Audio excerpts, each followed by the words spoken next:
आप सभी को जय मसीह की। आज के आत्मिक मनन में मैं आप सबका स्वागत करता हूं। आइए आज की सुबह हम प्रभु की आराधना करें। उससे पहले एक वचन को पढ़े। उसने अपने आश्चर्य कर्मों का स्मरण कराया है। यहोवा अनुग्रहकारी और दयावंत है। भजनकार लिखने वाला अच्छे से कहता है, उस परमेश्वर ने आपके लिए और मेरे लिए अपने आश्चर्य कर्मों को याद दिलाता रहेगा। और लिखा है वो दयालु और अनुग्रहकारी है। आइए इस बात को मनन करते हुए, इन बातों को ध्यान में रखते हुए हम प्रार्थना में जाए और प्रभु की आराधना करेंगे आज की सुबह। खुदावन आसमानी बाप, इस समय तेरी हजूरी में आते हैं नम्रता और दीनता के साथ। पवित्र परमेश्वर, जब हम आपकी आराधना करते हैं प्रभु, होने दे हमारी आराधना आपको ग्रहण योग्य होने पाए प्रभु। और होने दे प्रभु, जब लोग हमारे साथ ऑनलाइन के माध्यम से जुड़े हैं प्रभु, मेरी दुआ है उनके जीवनों को भी तू छू ले परमेश्वर। किसी भी निराशा, किसी हताश में है प्रभु, होने दे तू उनके साथ खड़ा हो परमेश्वर। जिस तेरे हाथों में सौंपते हैं प्रार्थना यीशु आपके मुबारक और मीठे नाम से मांगते हैं, आमीन आमीन।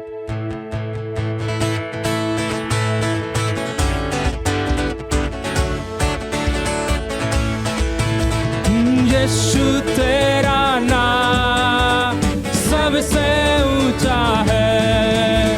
ओ यीशु तेरा नाम सबसे ऊंचा है। ओ यीशु तेरा नाम सबसे ऊंचा है।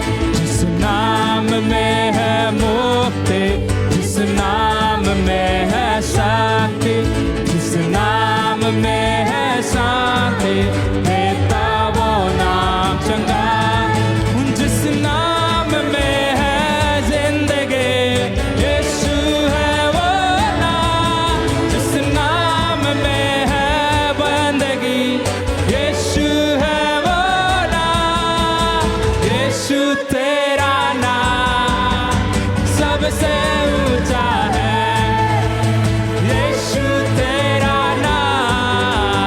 सबसे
हमेशा रहेगा। Thank you Lord.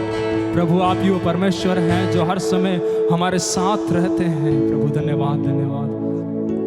प्रभु हमारे टूटे हृदयों का आप सम्मान करते हैं।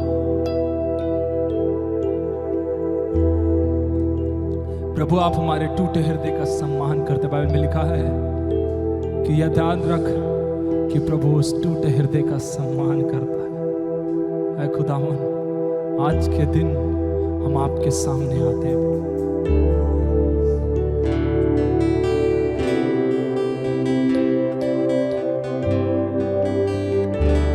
मेरे छोटे हृदय से मेरे महान प्रभु की आराधना करूं। तुमको मेरे कुम्हार के पास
आइए आप दोनों हाथ को स्वर्ग की ओर उठाएं और वो महान राजा को स्वागत करें।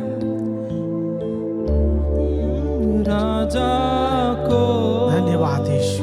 Hosanna, hallelujah. होसन्ना, धन्यवाद यीशु। यहूदियों के राजा को। हाँ मेरे प्रियो, होसन्ना, अब प्रभु यीशु को स्वागत करें, स्वागत करें प्रभु यीशु को। अपने हृदय में प्रभु को स्वागत करें। हम जैसे देखते हैं, हम बाइबल में ये पढ़ते हैं, जब यीशु मसीह यरूशलेम में गए, वहाँ के लोग खजूर की डाली बिछाकर और कपड़े बिछाकर यीशु मसीह के स्वागत किए।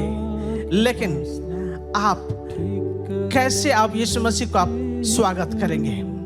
जब आपके पास यीशु मसीह आ रहे हैं, आपके नगर में, आपके गली में, आपके शहर में अगर यीशु मसीह है और आप देख रहे हैं, आपकी ओर आ रहे हैं, आप कैसे उसके स्वागत करेंगे? आप कैसे स्वागत करेंगे? आइए उस प्रभु महान परमेश्वर यीशु मसीह का स्वागत करें अपने जीवन में। Yes, hallelujah. यस, अपने दोनों हाथ स्वर्ग की ओर उठाए और स्वागत करें, प्रभु को धन्यवाद दें। आप अपने हृदय को खोलकर आप बोल सकते हैं, यीशु मैं मेरे हृदय रूपी द्वार को खोलता हूँ और मैं स्वागत करता हूँ यीशु। मैं स्वागत करता मेरे दिल में, मेरे हृदय में आ जाइए।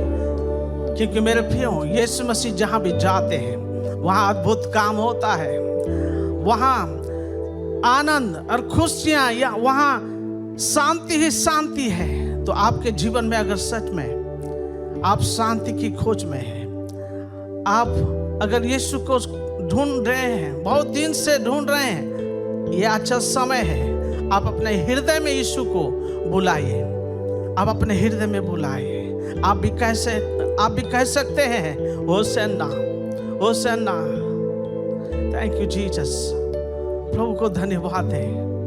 यस, वो परमेश्वर जो आपसे प्रेम करते हैं, वो आपके पास आ रहे हैं। वो महान राजा है। उस परमेश्वर को धन्यवाद दें। हालेलुया। सब मिलके एक बार फिर से इस कोरस को गाते हैं, होसन्ना। Thank you Jesus. होसन्ना, होसन्ना, यहूदियों के राजा को। हालेलुया प्रभु। होसन्ना, होसन्ना, यस जीसस। आने वाले राजा को। Yes, hallelujah. यस प्रभु, धन्यवाद हो परमेश्वर, तेरे स्वागत करता हूँ।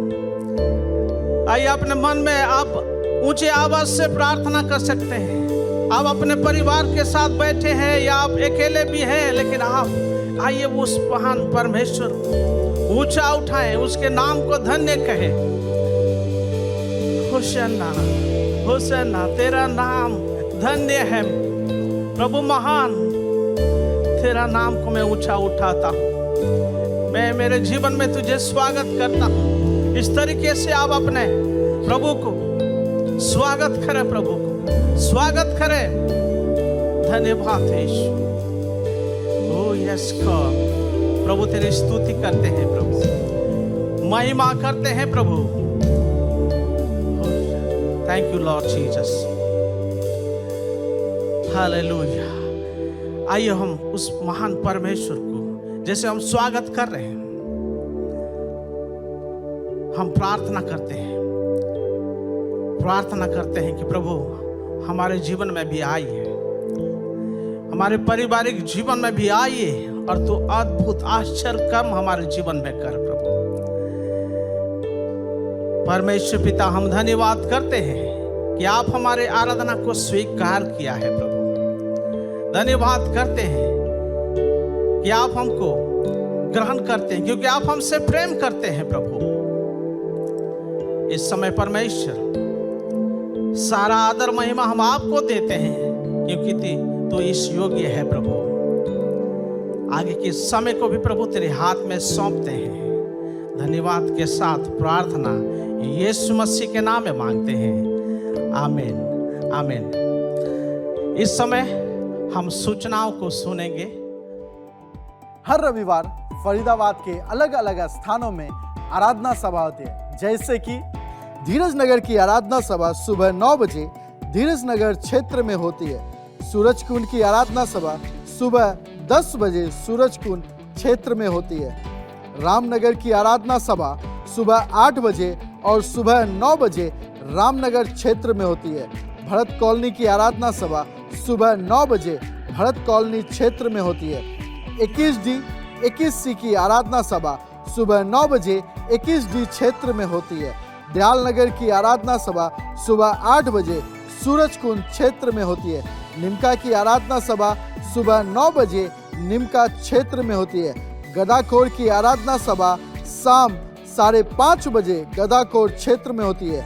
अंग्रेजी की आराधना सभा सुबह 10 बजे 21C क्षेत्र में होती है। यदि आप इस क्षेत्र के आसपास रहते हैं तो कृपया करके आप हमारे साथ किसी भी एक आराधना सभा में जरूर से भागी हों।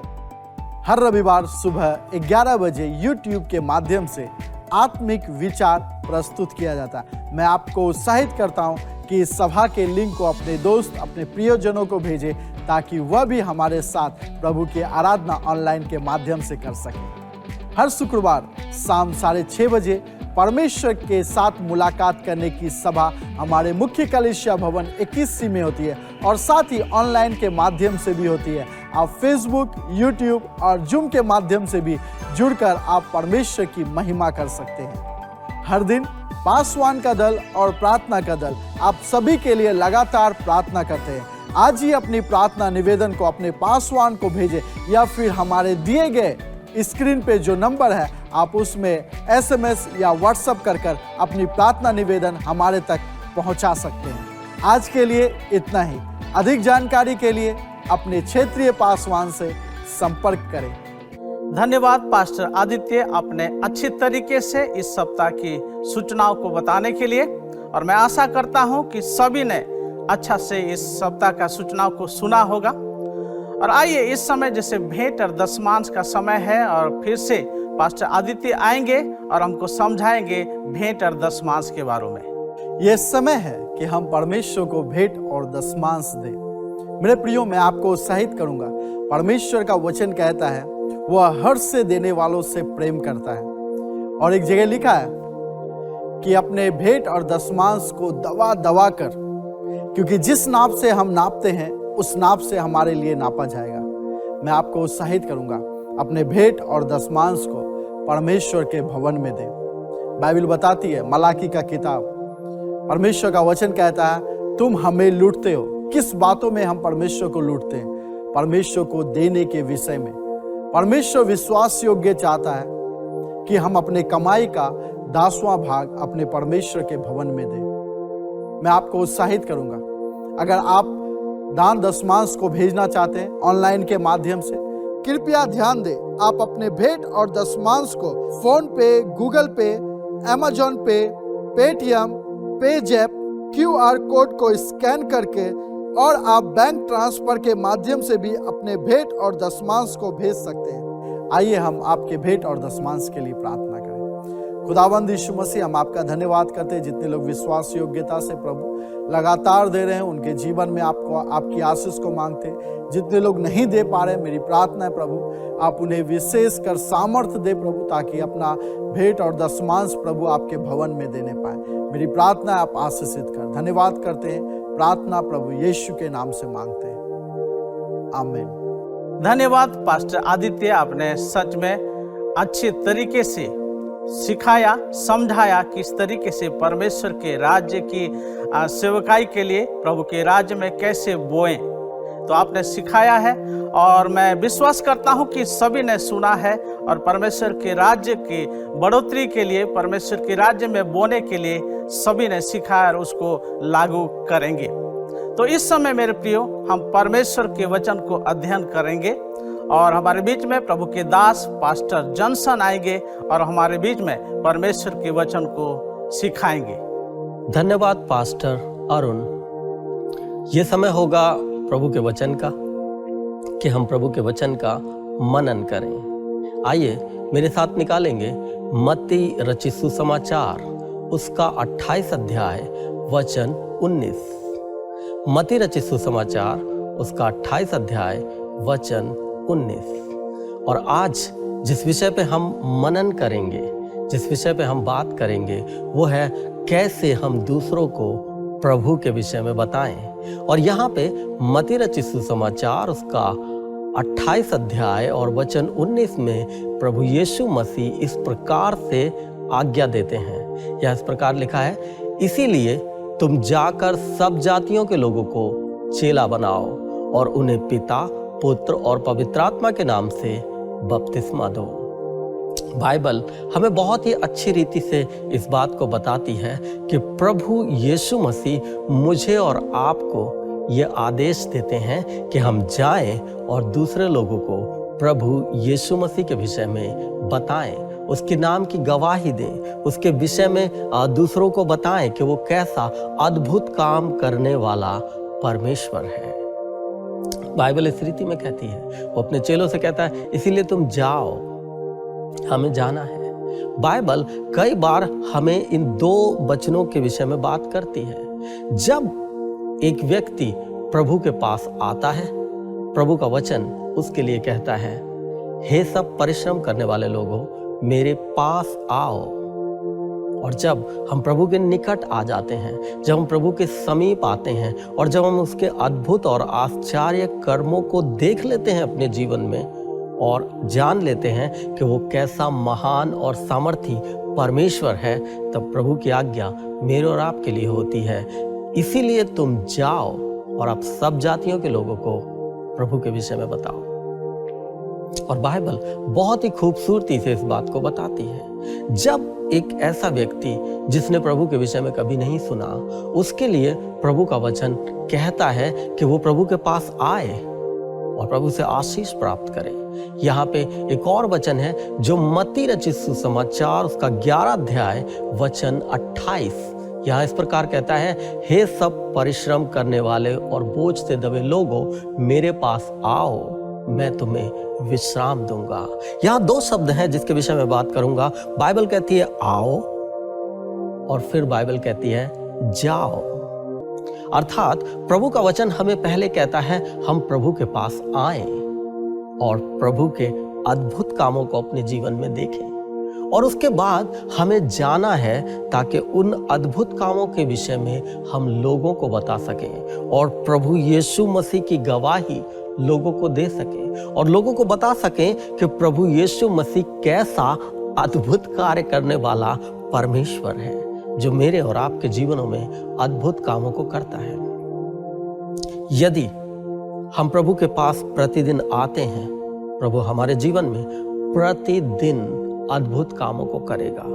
वो चंगाई, वो छुटकारा, वो आश्चर्य कर्म हम अपने जीवन में देखने पाएंगे। लेकिन केवल हम आके ही रुक ना जाएं, क्योंकि प्रभु का वचन कहता है, हे सब परिश्रम करने वाले लोगों, मेरे पास आओ, मैं तुम्हें विश्राम दूंगा। और जब हम प्रभु के पास आते हैं और जब हम उससे विश्राम प्राप्त करते हैं, जब उससे चंगाई प्राप्त करते हैं, जब हम उससे आशीष प्राप्त करते हैं, कई बार हम वहीं रुके रहते हैं और कहते प्रभु और दे, प्रभु और कर, प्रभु और कर। वो करेगा, लेकिन बाइबल कहती है जो थोड़े में विश्वास योग्य है वो बहुत का अधिकारी होगा।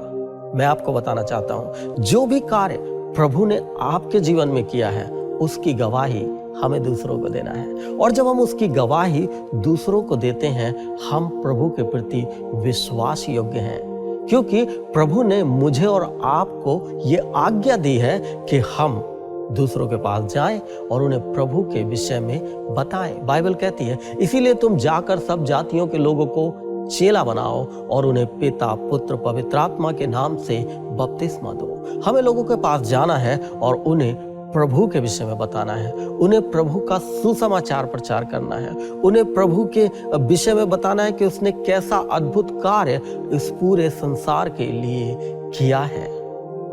जब हम ऐसा करते हैं हम प्रभु के इस महान आदेश का पालन करते हैं। और बाइबल हमें बताती है कि हमें प्रभु के पास आना है और फिर हमें प्रभु के वचन को लेके, प्रभु के उस आशीष को लेके, प्रभु की उस गवाही को लेके दूसरों के पास जाना है, ताकि वो भी उस आशीष का स्वाद चख पाए। कई बार बहुत आसान होता है प्रभु के निकट आना। हम आशीषों के लिए प्रभु के पास आते हैं। जब हम परेशानी में होते हैं, जब हम समस्या में होते हैं, जब हम तकलीफों में होते हैं, हम प्रभु के पास आते हैं और प्रभु की ओर निहारते हैं, प्रभु की ओर देखते हैं, अपना ध्यान प्रभु की ओर केंद्रित करते हैं।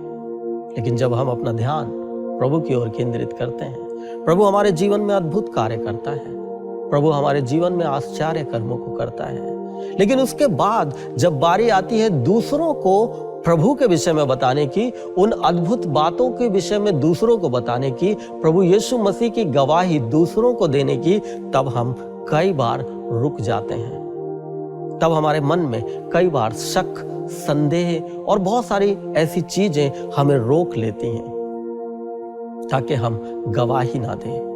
मैं आपको बोलना चाहूंगा, प्रभु का वचन कहता है, हे सब परिश्रम करने वाले लोगों, मेरे पास आओ, मैं तुम्हें विश्राम दूंगा। जिस तरीके से हम इस वचन का पालन करते और प्रभु के पास आते और उससे आशीष ले लेते हैं, ठीक उसी प्रकार हमें उसके उस दूसरे वचन का भी पालन करना है। वो कहता है, जाओ और सब जातियों के लोगों को चेला बनाओ और उन्हें पिता, पुत्र, पवित्र आत्मा के नाम से बपतिस्मा दो। हमें जाना है और लोगों को प्रभु के विषय में बताना है और लोगों को प्रभु की गवाही देनी है। लेकिन कई बार हम इंतजार करते हैं, प्रभु एक और आश्चर्य कर्म, प्रभु एक और अद्भुत कार्य, प्रभु एक और बड़ी गवाही, प्रभु एक और बड़ा कार्य तू मेरे जीवन में कर, और हम रुके रहते हैं।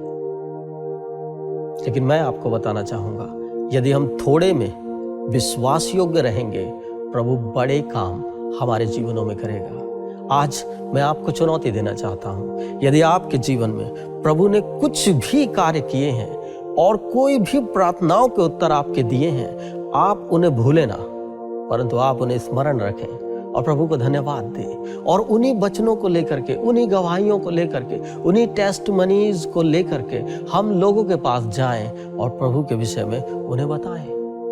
और जब हम ऐसा करेंगे, प्रभु हमें विश्वास योग्य पाएगा और हमारे जीवन में और भी बड़े बड़े काम वो हमारे जीवन में करेगा। और इसीलिए मैं आज इन दो वचनों की ओर आपका ध्यान केंद्रित करना चाहता हूं, जिसमें वो कहता है कि मेरे पास आओ, मैं विश्राम दूंगा।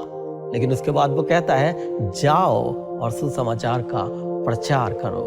हमें और आपको जाना है। जब हम कलवरी के क्रूस की ओर देखते हैं, मैं आपको बताना चाहूंगा, जब आप प्रभु की ओर देखते हैं, जब आप उस क्रूस की ओर देखते हैं, वो क्रूस आपको दो संदेश देता है। पहला, प्रभु के निकट आए, उससे आशीष प्राप्त करें।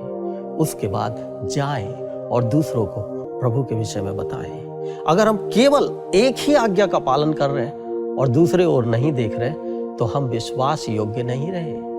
परंतु हमें उन दोनों पहलुओं का पालन करना है। बाइबल एक व्यक्ति के विषय में बताती है, बाइबल में बहुत सारे लोग हैं जिन्होंने चंगाई प्राप्त की प्रभु से, लेकिन वो चंगाई प्राप्त करके वो वहीं ठहरे नहीं रहे, परंतु वो दूसरे लोगों के पास गए और उन्हें प्रभु के विषय में बताया और प्रभु के विषय में उन्हें बताया कि वो कैसा अद्भुत काम करने वाला परमेश्वर है, और दूसरे लोगों ने भी आशीष पाई। बाइबल कहती है, प्रभु का वचन कहता है, जो मुझ में से पिएगा उसमें से जीवन के जल की नदियां बह निकलेंगी। मैं आपको बताना चाहूंगा, कई बार हम उस जीवन के जल की नदी को जो हमारे अंदर से बहती है, हम उसे रोक देते हैं, हम उसे आगे जाने नहीं देते, हम बस अपने तक ही सीमित रखना चाहते हैं। प्रभु, केवल मैं आशीषित हो जाऊं, केवल मुझ तक तेरी आशीष रहे। लेकिन प्रभु का वचन कहता है, जो मुझ में से पिएगा उसमें से जीवन के जल की नदियां बह निकलेंगी। मैं आपको उत्साहित करना चाहूंगा, यदि आप प्रभु के लिए एक बड़े गवाह बनना चाहते हैं, प्रभु आपके जीवन में और आशीषों को देगा, प्रभु आपके जीवन में और अद्भुत कामों को करेगा। आप उसकी और महान करुणा और महान दया को अपने जीवन में देखने पाएंगे। लेकिन कब? जब आप प्रभु के प्रति विश्वास योग्य रहेंगे, और प्रभु के प्रति विश्वास योग्य रहना क्या है? जो आपने प्राप्त किया है, जो टेस्टमनी आपके पास है, जो गवाहियां आपके पास हैं, जो अद्भुत कार्य आपने देखे, उन्हें दूसरों को बताएं। और जब आप उन्हें दूसरों को बताएंगे, आप प्रभु से और भी आशीष को प्राप्त करने पाएंगे। मैं आज की सुबह आपको चुनौती देना चाहता हूं, जाएं, ढूंढें ऐसे अवसर, ढूंढें ऐसे मौके। कई बार हम ऐसे मौके ढूंढते हैं, ऐसे अवसर ढूंढते हैं, कहां से मैं प्राप्त कर लूं, कहां से मैं प्रभु से आशीष ले लूं, कैसे मैं प्रभु से आशीष पा लूं। और उस धुन में हम रहते हैं, हम उसमें सोचते रहते हैं, प्रभु कैसे मैं आशीष प्राप्त करूं, कैसे मेरी प्रार्थना का उत्तर आ जाए। और हमारा पूरा ध्यान, हमारा पूरा दिमाग उसी काम के लिए लगा रहता है और हम प्रयास करते रहते हैं कैसे मैं उससे आशीष प्राप्त करूं। लेकिन मैं आपको बताना चाहूंगा, यदि आप प्रभु से आशीष पाना चाहते हैं, उन बातों की खोज में रहें, कैसे मैं दूसरों को यीशु के विषय में बताऊं, कैसे मैं दूसरों को प्रभु के विषय में बताऊं, कैसे मैं उसके उन अद्भुत कामों के विषय में वर्णन करूं, कैसे मैं बताऊं कि वो उद्धारकर्ता, मुक्तिदाता परमेश्वर है, जो इस संसार में इसीलिए आया ताकि मुझे और आपको उद्धार दे, ताकि मुझे और आपको मुक्ति दे, ताकि मुझे और आपको मोक्ष दे। आइए उसके विषय में हम दूसरों को बताएं। हम ऐसे अवसरों को ढूंढें, हम ऐसे रास्तों को ढूंढें, हम ऐसे मौकों को ढूंढें, हम ऐसे मौकों की तलाश करें जिसमें हम दूसरों को प्रभु के विषय में बता सकें। यदि आप ऐसे मौकों की तलाश में हैं, यदि आप ऐसे अवसरों की तलाश में हैं और आप ऐसे अवसरों को ढूंढते हैं और प्रचार करते हैं और प्रभु के विषय में लोगों को बताते हैं, यह आपके विश्वास को दिखाता है। क्योंकि बाइबल कहती है, कर्म बिना विश्वास अधूरा है। और यदि आप प्रभु पे विश्वास करते हैं, बाइबल कहती है, जो उस पर विश्वास करता है वो उसकी आज्ञाओं को भी मानता है। यदि आप प्रभु से प्रेम करते हैं, आप उसकी आज्ञाओं को भी मानेंगे। और प्रभु का वचन आपके लिए है, यदि आप प्रभु से प्रेम करते हैं, आइए हम कहें, मैं उसकी आज्ञाओं का पालन करूंगा। और उसकी आज्ञा है, वो कहता है, इसीलिए तुम जाओ और सारी जातियों के लोगों को सुसमाचार का प्रचार करो। हम प्रभु का धन्यवाद करते हैं, वो अद्भुत काम करने वाला परमेश्वर है, वो आश्चर्य कर्मों को करने वाला परमेश्वर है। यदि आप अपने जीवन में उसके आश्चर्य कर्मों को देखना चाहते हैं, तो केवल उसके अद्भुत काम अपने जीवन में देखने की इच्छा ही ना रखें, परंतु दूसरों को उन अद्भुत कामों के विषय में बताएं जो प्रभु ने किए हैं। आप उन अद्भुत कामों को अपने जीवन में देखने पाएंगे। मैं अपने जीवन के विषय में इस बात को बताना चाहूंगा, मेरे जीवन में मैंने कई ऐसे चीजों का प्रचार किया और लोगों को बताया जो आशीषें मैं अपने जीवन में देखना चाहता था।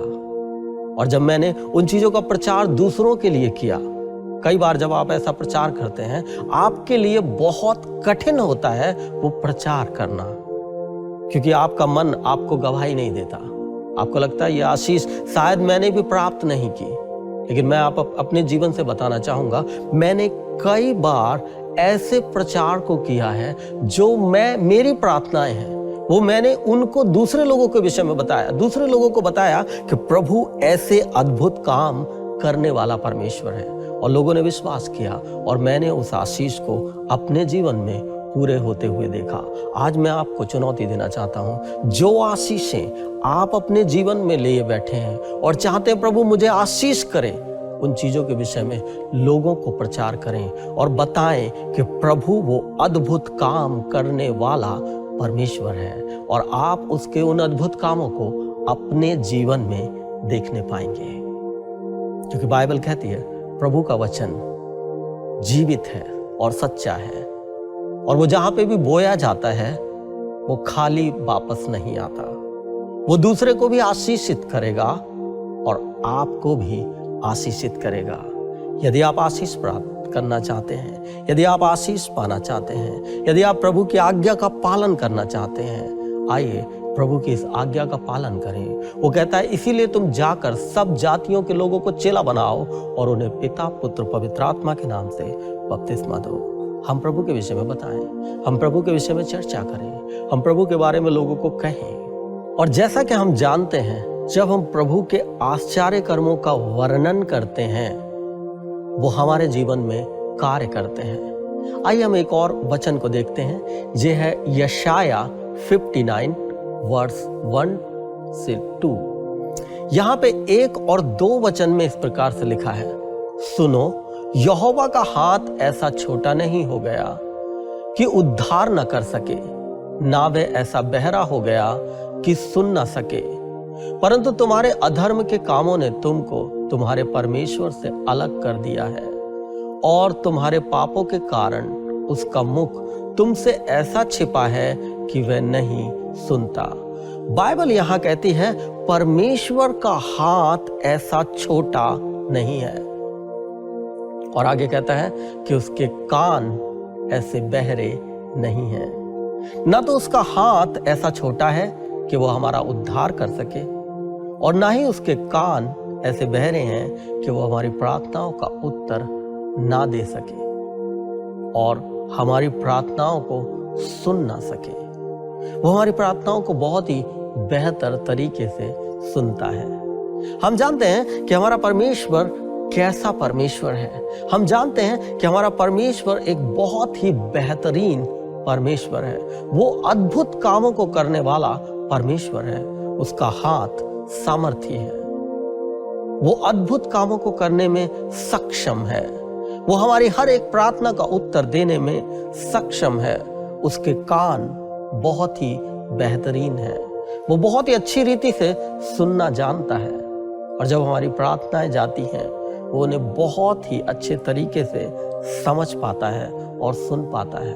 और उसके हाथ बहुत ही अद्भुत हैं, आश्चर्यजनक काम करने वाले हैं, सामर्थी हैं, और वो हमें बहुत ही अद्भुत तरीके से उत्तर भी देना जानता है। लेकिन बाइबल कहती है फिर भी हमने क्या कर दिया, अधर्म के कामों के कारण, हमारे अधर्म के कामों के कारण हमने अपने आप को प्रभु से दूर कर दिया है, जिसके कारण उसने अपना मुंह हमसे छिपा लिया और वो हमारी नहीं सुनता। यदि हम चाहते हैं कि प्रभु हमारे वचन को सुने, प्रभु हमारी प्रार्थनाओं को सुने, प्रभु अपने सामर्थी हाथ को बढ़ा के अद्भुत काम करे, तो हमें जरूरी है कि हम अपने आप को प्रभु के निकट लाएं, प्रभु के समीप लाएं, प्रभु के करीब लाएं। जब हम प्रभु के पास आते हैं, वो हमारे लिए अद्भुत काम को करने के लिए तैयार है। यहां कहता है हमारे अधर्मों के कामों के कारण हम प्रभु से दूर हो गए हैं। मैं आपको बताना चाहूंगा, जब हम प्रभु की आज्ञा का पालन नहीं करते हैं, जब हम प्रभु की आज्ञा को नहीं मानते हैं, हम प्रभु से दूर चले जाते हैं। जब हम प्रभु की उन आदेशों का पालन नहीं करते जो प्रभु हमसे चाहता है, हम प्रभु से दूर चले जाते हैं। मैं आपको बताना चाहूंगा कि हमें प्रभु की आज्ञा का पालन करना है, जिसमें वो कहता है जाओ और सुसमाचार का प्रचार करो। जब उसकी आज्ञा का पालन करेंगे, जब हम प्रार्थना करेंगे, जब हम वचन पढ़ेंगे, जब हम गवाही देंगे, जब हम प्रभु की स्तुति करेंगे, प्रभु के भवन जाएंगे और प्रभु की आज्ञाओं का पालन करते जाएंगे, हम उसके निकट होंगे और वो हमारी सुनेगा और वो हमारे अद्भुत रीति से हमारे जीवन में कार्य करेगा। वो अपने सामर्थी हाथ के द्वारा हमारे जीवन में अद्भुत कामों को करेगा। लेकिन उसके लिए जरूरी है कि हम प्रभु के निकट रहें और प्रभु की आज्ञा का पालन करें, क्योंकि यहाँ प्रभु का वचन कहता है सुनो, यहोवा का हाथ ऐसा छोटा नहीं है। लेकिन कई बार हमें लगता है, हमें ऐसा महसूस होता है, मेरी प्रार्थना का उत्तर नहीं आ रहा, मेरे जीवन में गवाही नहीं आ रही, मेरे जीवन में बड़ी टेस्टमनी नहीं आ रही, मेरे जीवन में अद्भुत काम नहीं दिखाई देते। क्यों? क्योंकि कई जगह हम प्रभु की आज्ञा ना मान के प्रभु से दूर चले गए हैं। और मैं आपको बताना चाहूंगा, जब आप प्रभु के विषय में दूसरों को बताना शुरू करेंगे, जब आप प्रभु का सुसमाचार सुनाना शुरू करेंगे, आप उसकी आज्ञा का पालन करेंगे और आप उसके निकट आएंगे। और जब आप उसके निकट आएंगे, आप उसके सामर्थी हाथ को अपने जीवन में देखने पाएंगे। आप देखने पाएंगे कि वो कैसे अद्भुत काम आपके जीवनों में करता है। बाइबल कहती है कि उसका कान ऐसा बहरा नहीं हो गया कि वो हमारी प्रार्थना को सुन ना सके। लेकिन कई बार हमें ऐसा प्रतीत होता है, हमें ऐसा आभास होता है, हमें ऐसा लगता है कि शायद मेरी प्रार्थना प्रभु तक नहीं पहुंच रही। मैं आपको बताना चाहूंगा, प्रभु के कान बहुत ही बेहतरीन है। वो हमारी बातों को बहुत ही बेहतर तरीके से समझता और सुनता है। लेकिन कई बार हम प्रभु की आज्ञा का पालन ना करके प्रभु से दूर चले जाते हैं, जिसके कारण हम उसकी आवाज को सुन नहीं पाते, हम उसके प्रार्थना के उत्तर को देख नहीं पाते। हमें लगता है कि शायद प्रभु मेरी प्रार्थना का उत्तर नहीं दे रहा। मैं आज के समय में आपको उत्साहित करना चाहूंगा कि प्रभु के निकट आएं और वो हमें विश्राम देगा, वो अद्भुत कामों को हमारे जीवन में करेगा। लेकिन हम केवल और केवल वहीं तक रुके ना रहें, परंतु जाएं और दूसरों को प्रभु के विषय में बताएं। और ये प्रभु की आज्ञा है, प्रभु का आदेश है। जब आप प्रभु की ओर देखते हैं, वहां दो संदेश आपको दिखाई देते हैं, प्रभु के निकट आना और प्रभु के वचन को लेकर के जाना। और मैं आपको उत्साहित करूंगा, जो भी कुछ अब तक प्रभु ने आपके जीवन में किया है, उसको वहीं थामे ना रहें, उसको वहीं रुके ना रहने दें, परंतु उसको जाएं और दूसरों को बताएं। और आप अपने जीवन में प्रभु के सामर्थी हाथ को देखने पाएंगे। आप अपने जीवन की प्रार्थनाओं को सुनते हुए देखने पाएंगे और उन प्रार्थनाओं का उत्तर आप अपने जीवन में देखने पाएंगे। क्योंकि बाइबल कहती है, हम प्रभु के लिए इस संसार में ज्योति की नाई है। और बाइबल बताती है कि कोई भी दिया जलाकर छिपा के नहीं रखता, परंतु उसे ऐसे स्थान में रखता है जहां वो दूसरों को प्रकाश दे। यदि हमने प्रभु से आशीष प्राप्त की है और हम दूसरों को नहीं बता रहे, इसका मतलब हम एक ऐसे दिए के समान हैं जो छिपा के रखा हुआ है। और यदि वो छिपा हुआ है तो घर का मालिक उसको फिर नहीं जलाएगा, क्योंकि उसका प्रकाश कहीं नहीं जा रहा और वो किसी को प्रकाशित नहीं कर रहा। कहीं हम एक ऐसे दीपक के समान तो नहीं बन गए हैं, कहीं हम एक ऐसे दीवट के समान तो नहीं बन गए जो जलाया तो गया था, लेकिन उसने प्रकाश किसी को नहीं दिया। और जब उसने किसी को प्रकाश नहीं दिया, दोबारा उसमें तेल नहीं डाला गया, दोबारा उसे जलाया नहीं गया, क्योंकि उसका यूज कुछ नहीं था।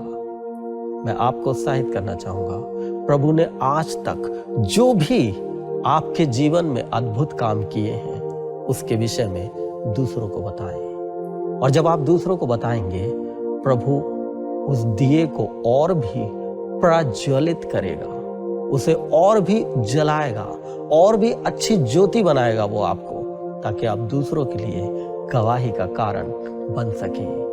मैं आशा करता हूं इस आज के बाइबल मनन से आप जरूर आशीषित हुए होंगे। हमने दो बातों को सीखा। प्रभु का वचन कहता है हम प्रभु के पास आएं। वो कहता है, हे सब परिश्रम करने वाले लोगों, मेरे निकट आओ, मैं तुम्हें विश्राम दूंगा। हम प्रभु के पास आएं। और उसके बाद वो कहता है, जाओ और सुसमाचार का प्रचार करो। हमें आना है और फिर जाना है। और जब हम ऐसा करेंगे, प्रभु और भी आशीषित करेगा। मैं आशा करता हूं आप आशीषित हुए होंगे। आइए हम प्रार्थना करें। प्रभु जी, हम आपका धन्यवाद करते हैं प्रभु, आज के इस वचन के लिए। प्रभु जी, हम आपके हाथों में सौंपते हैं हर एक उस व्यक्ति को जो आज इस वचन को सुन रहे हैं। और प्रभु, हम जानते हैं तेरा वचन हमें एक मार्गदर्शन देता है, एक दिशा दिखाता है, एक रास्ता दिखाता है जिसमें हमें चलना है, ताकि हम तेरे लिए इस संसार में बड़े गवाह बन सकें। क्योंकि प्रभु, हमारे संसार में जीने का उद्देश्य ही ये है कि हम तेरी महिमा करें। मेरी प्रार्थना है प्रभु, जितने लोगों ने इस वचन को सुना, हम में से हर एक को आशीषित कर और ऐसा बना प्रभु कि जो कुछ आपने उनके जीवन में किया है उन सारी आशीषों के साथ वो दूसरों को बताएं, तेरे नाम की गवाही दें, तेरे विषय में बताएं कि तू कैसे उद्धार करने वाला मुक्तिदाता परमेश्वर है, और तेरे विषय में दूसरों को चर्चा करें, दूसरों को बताएं।